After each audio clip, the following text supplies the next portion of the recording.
Yan mga idol, so magbibigay na naman tayo ng idea dun sa mga naka-Raider 150, no? So sa lahat ng mga naka-Raider 150, no? So tamang paglagay nitong clutch housing, clutch hub, clutch wheel, clutch lining para hindi kayo magkamali mga idol at kahit kayo na lang maglagay sa mga motor nyo.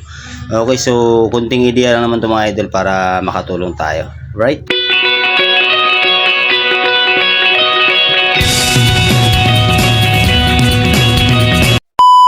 Okay mga idol, no? So yun, bago ang lahat mga idol, no, ay washer muna. So unahin nyo muna ang washer, tapos susunod natin yung bushing.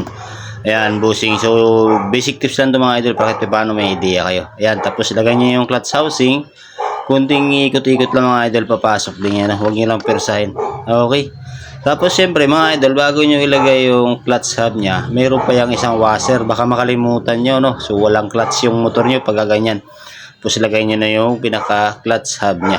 Okay, tapos sunod nyo na yung washer at meron niyang 19mm na nut mga idol, no? Siyempre, kailangan nyo ilagay yan para hindi kayo mahirapan pagka nalagay kayo ng spring. Okay, tapos ipitan nyo na siya. Yan, tapos susunod nyo na itong clutch lining. Okay, sa clutch lining naman, mabilis lang, no? So, clutch lining muna. Tapos isusunod niyo na tong clutch plate, no. Sa clutch plate mga idol, no, dapat kung alin yung matalas, yun yung nasa labas. Okay, yun yung nasa ibabaw. Para tumagal yung clutch lining nyo at hindi kayo makaramdam ng pagdulas. Tapos sa lining naman, meron naman yung mga, ayan, parang may gatla siya, may marking. Itapat-tapat nyo lang para hindi siya pangit tingnan. Huwag nyo lang isalisi. Basta lahat magkatapat. Basta ang pinaka-importante dyan, yung clutch plate, no.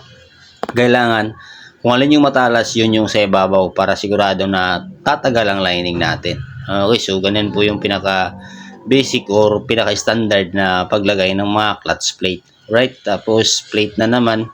So basta yung wag niyo lang kalimutan, no, ulit-ulitin natin, no. Wag niyo lang kalimutan yung clutch plate. Kung alin yung matalas, yun yung sa ibabaw. Okay? Tapos yung lining yan, makikita niyo naman yan.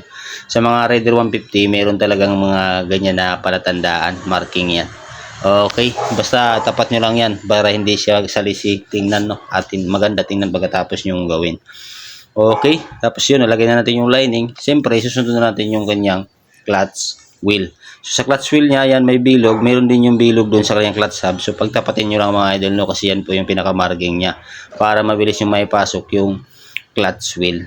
Okay, tapos susunod na natin yung mga spring. So sa mga spring naman, suksok lang yan. Bali, 5 peraso lang naman yan mga idol, no, yung spring niya.